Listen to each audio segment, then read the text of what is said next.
Iran ने Israel पर दागी विश्व की सबसे खतरनाक मिसाइल डोनाल्ड ट्रंप ने चुपचाप पलटी मार दी। जी हाँ, खबर है कि ट्रंप ने हमला करना तो दूर की बात है, डिफेंस के लिए तैनात किए गए अमेरिकी सैनिकों और फाइटर जेट तक को वापस बुला लिया है। आपको बता दें कि ट्रंप ने अचानक से सुरक्षा सलाहकारों के साथ मीटिंग बुलाई और इस मीटिंग में ऐसा फैसला लिया है जिस फैसले के बाद से इजराइल भी हिल गया है। तो खुली जंग की धमकी देने वाले ट्रंप आखिर क्यों घुटनों पर आ गए, क्यों भाग खड़े हुए और ट्रंप के पलटी मारते ही क्यों नेतन्याहू जंग छोड़कर बंकर में छिपने को मजबूर हो गए, एक एक सवाल का जवाब आपको बताएंगे। ईरान के सपोर्ट में कौन कौन से सुपर पावर देशों ने इजराइल को घुटनों पर ला दिया है और धूल चटाई है, उस पर भी आएंगे। लेकिन खबर में सबसे पहले बिग ब्रेकिंग देखिए कि कैसे ईरान ने इजराइल में तहलका मचा रखा है।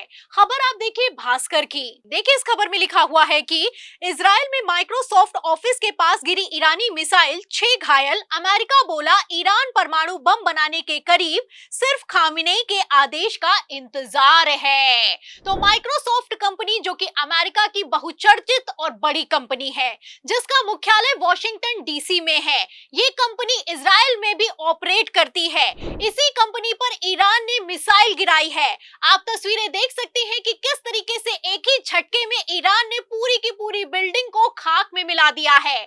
ईरान ने एक तरफ जहां अमेरिका की नींव को हिला दिया है, वहीं दूसरी तरफ अमेरिका की तरफ से बयान निकलकर सामने आया है कि ईरान परमाणु बम बनाने के बहुत करीब पहुंच चुका है, सिर्फ खामेनेई के आदेश का इंतजार किया जा रहा है। तो क्या ये इतना आसान है? क्या सिर्फ एक आदेश भर से परमाणु बम को बनाया जा सकता है? और अगर एक आदेश से बनाया जा सकता है तो आखिर अभी तक क्यों खामेनेई ने ये आदेश नहीं दिया है? आपको बता दें कि ईरान अभी किसी भी तरीके से परमाणु बम बनाने की तैयारी में नहीं है, पहली बात। और दूसरा मैं आपको बता दूं कि अमेरिका ने साफ संदेश दिया है कि अगर ईरान ने किसी भी प्रोटोकॉल का उल्लंघन करते हुए परमाणु बम बनाने की कोशिश की तो हम ईरान का खात्मा कर देंगे।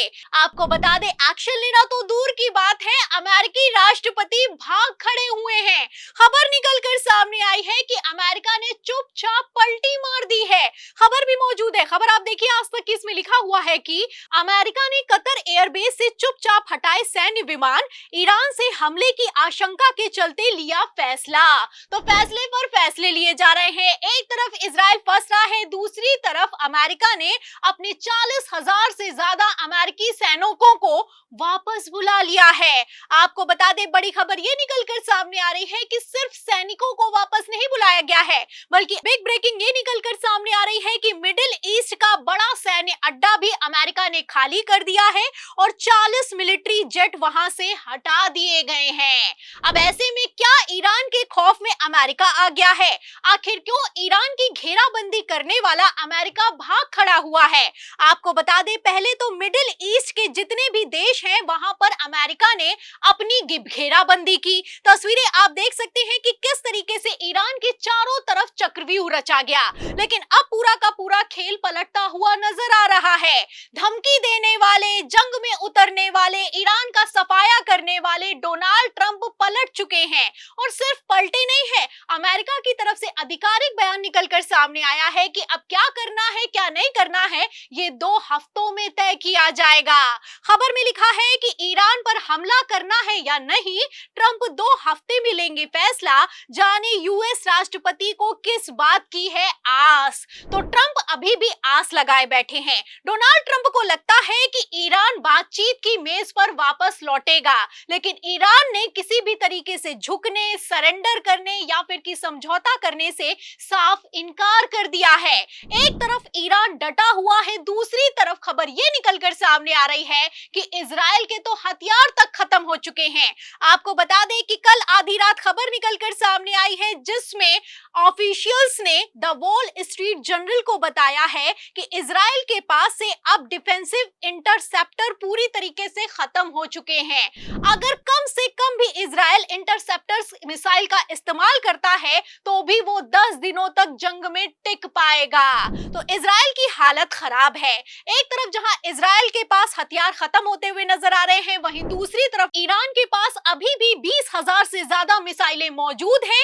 रिपोर्ट निकलकर सामने आई है कि अगर ईरान हर एक दिन इजराइल पर 100 से ज्यादा मिसाइलें भी दागेगा तो भी वो इजराइल के साथ चल रही जंग को लंबे समय तक खींच सकता है।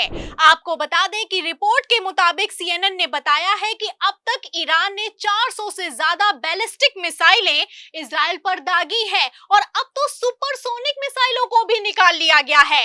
अब ऐसे हालातों में इजराइल का क्या होगा, समझने वाले अपने आप में समझते हैं। आपको बता दें, खबर ये निकलकर सामने आ रही है कि जब से डोनाल्ड ट्रंप ने पलटी मारी है उसके बाद से नेतन्याहू टेंशन में आ गए हैं। नेतन्याहू बेचारे गिड़गिड़ाने को मजबूर है। हालत तो इतनी खराब हो चुकी है नेतन्याहू की कि बंकर में छुपकर बैठे हुए हैं। आपको बता दें कि खबर ये निकलकर सामने आ रही है, जहां एक तरफ इजराइल को कोई सपोर्ट करने के लिए तैयार नहीं है, वहीं दूसरी तरफ ईरान को भरपूर और भर भर कर सपोर्ट मिल रहा है। और कितना सपोर्ट मिल रहा है, खबर देखिए। खबर आप देखिए अमर उजाला की। देखिए इसमें लिखा हुआ है कि ईरान के समर्थन में उतरा हिजबुल्लाह, कहा हम इजराइल और अमेरिका के खिलाफ लड़ाई में साथ हैं। तो आप देख सकते हैं कि हिजबुल्लाह भी फुल सपोर्ट में उतर आया है। उस हिजबुल्लाह ने ईरान को सपोर्ट कर दिया है जिसकी ताकत को इजराइल भी मानता है। आपको बता दें, खबर निकलकर सामने आ रही है कि कोरियाई शासक किम जोंग उन ने भी तेहरान को सपोर्ट कर दिया है और ईरान के सपोर्ट में उतरा है, इजराइल की खिलाफत कर दी है और डोनाल्ड ट्रंप को बड़ी धमकी दी है। इतना ही नहीं, इसके साथ ही मैं आपको बता दूं कि रूस ने भी अमेरिका को सीधी चेतावनी दी है, इजराइल के विरोध में उतरा है और खामनेई के संग पुतिन खड़े हो गए हैं। अब इन एक एक खबरों से आप अंदाजा लगा सकते हैं कि किस तरीके से ईरान लगातार मजबूत पर मजबूत होता जा रहा है। वहीं दूसरी तरफ अमेरिका का कहना है कि हम 2 हफ्तों में फैसला लेंगे। फिलहाल जैसे हालात हैं ऐसे में अमेरिका को तत्काल प्रभाव से फैसला लेना चाहिए, एक्शन लेना चाहिए, लेकिन अमेरिका भी मजबूर हो गया है क्योंकि डोनाल्ड ट्रंप ने हाई लेवल मीटिंग बुलाई है और इस मीटिंग के बाद बड़ा फैसला लिया गया है। खबर भी मौजूद है। खबर आप देखिए, बिग ब्रेकिंग निकलकर सामने आई है और इसमें लिखा हुआ है कि ईरान में फुस भी हो सकता है, बंकर बस्टर बम, बंद कमरे की बैठक में ये सुनकर सकते में आ गए ट्रंप। तो आपको बता दें कि जिस बंकर बस्टर बम के सहारे डोनाल्ड ट्रंप ईरान पर हमला करने की तैयारी कर रहे थे, उसको लेकर सुरक्षा अधिकारियों के साथ हुई मीटिंग में अधिकारियों ने कह दिया है कि ये बम फुस भी हो सकता है और अगर इस बम ने काम नहीं किया तो अमेरिका ईरान के साथ बड़ी जंग में उलझ सकता है, फंस सकता है। फिलहाल ऐसे हालातों में डोनाल्ड ट्रंप ने तो पलटी मार दी है लेकिन बुरी तरीके से इजराइल फंस गया है। अब क्या होगा क्या नहीं होगा ये तो आने वाला वक्त बताएगा, लेकिन जैसे हालात हैं सवाल तो इस बात का खड़ा होता है कि क्या नेतन्याहू इस बार बंकर में छुपकर भी बच पाएंगे। इस सवाल के जवाब में इस पूरी रिपोर्ट पर आपकी जो भी राय है हमें कमेंट बॉक्स में जरूर लिखें। वीडियो को ज्यादा से ज्यादा शेयर करें, हमारे चैनल को लाइक करें, सब्सक्राइब करें, ज्वाइन करें। फिर मिलते हैं अगली खबर के साथ, तब तक के लिए धन्यवाद।